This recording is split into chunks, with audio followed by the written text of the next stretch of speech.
අලුතින්ම release වුණු iPhone 15 series එක වැඩක් නැද්ද?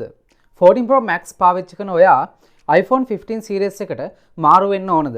අද අපි iPhone 15 series එක ගැන කෙටියෙන් සරලව විනාඩි කිහිපයක් ඇතුළත හැමදේම කතා කරමු. iPhone 15 series එක phones 4කින් රිලීස් වුණා. iPhone 15, 15 Plus, iPhone 15 Pro සහ iPhone 15 Pro Max විදිහට. ඉතින් මේ phones 4න් 15, 15 Plus සහ 15 Pro සහ Pro Max phones. ඒ කියන්නේ Pro සහ Pro නොවන phones. එකිනෙකට වෙනස් වෙන්නේ colors, camera setup සහ පොඩි features වල වෙනස්කම් වලින්.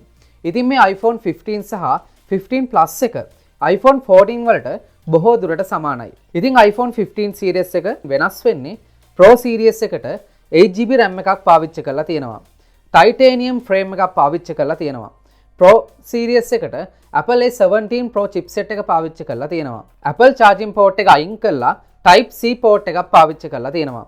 Pro Max එකේ triple back camera system එකේ 12 megapixel 120mm periscope telephoto cam එකක් පාවිච්චි කරලා තියෙනවා. ඒ වගේම iPhone 15 full series එකටම dynamic island feature එක දීලා තියෙනවා. ඉතින් මේ දේවල් එක්ක බොහෝ දුරට 14 series එකම ආපහු 15 සහ 15 plus විදිහට Apple සමාගම iPhone 15 series එක 2023 දී රිලීස් කරලා තියෙනවා. ඉතින් මේ 15 series එකට ගොඩක් negative feedbacks social media වල share වෙලා තියෙනවා. ඉතින් මේ දේවල් එක්ක Apple සමාගමට බොහෝ දුරට එයාලා බලාපොරොත්තු වෙන විදිහට iPhone 15 series එකේ sales improve කරගන්න අනිවාර්යෙන්ම බැරි වෙයි. ඉතින් ඒ හේතුව නිසාම iPhone 15 series එක රිලීස් කරද්දී තිබුණු price එක පවා දැන් Apple සමාගම අඩු කරන්න තීරණය කළා තියෙනවා. iPhone 15 series එක ගැන ඔයා මොකද හිතන්නේ? ඔයාගේ අදහසුත් අනිවාර්යෙන්ම අපි හැමෝටම ගොඩක් වැදගත්. ඒ අදහස් අනිවාර්යෙන්ම comment section එකේ share කරන්න අමතක කරන්න එපා.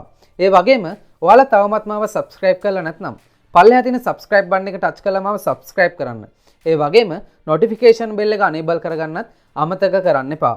ඔයාලා හැමෝටම සුබම සුබ දවසක්.